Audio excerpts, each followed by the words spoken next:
আজ ছিল জামা ষষ্ঠী। সকাল সকাল চলে গেছিলাম মামার বাড়ি। যদিও মামার বাড়ির ডিস্টেন্স আমার বাড়ি থেকে বেশি দূর না, তাও অন্য দিনের থেকে আজকে আসতে একটু বেশি ভালো লাগে। এসে তো টিফিন করেছিলাম, যেটার ভিডিও ক্লিপ করা হয়নি। আর আমার বোনও স্কুলে ছিল ডান্সের প্রোগ্রাম, তো ও এখানে আলতা পরেছে, আমাকে সেটাই দেখাচ্ছে।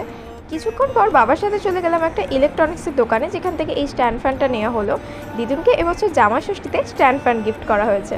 দিদুন তো সকাল থেকে ভীষণই ব্যস্ত অনেক রকমের রান্না করতে, আর দিদুনের শরীরটা না সেরকম একটা ভালো ছিল না, তাই আমি বললাম যে চলো তোমাকে আমি একটু হেল্প করে দিচ্ছি।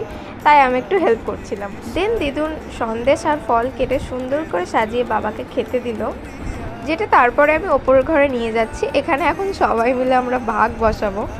পার্সোনালি আমার সেরকম ফল খেতে ভালো লাগে না।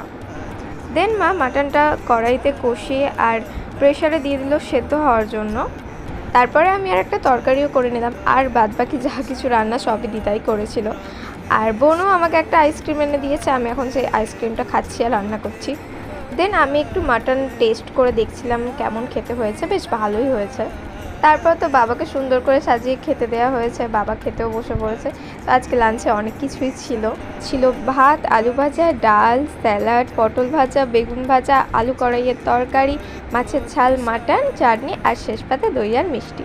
তারপরে আমি ওদিকে লাঞ্চ করে নিচ্ছি, আর লাঞ্চ করে আমি তো ভালো একটা ভাত ঘুম দিয়েছিলাম, যেখানে আমি ঘুম থেকে উঠেছি 6টার সময়।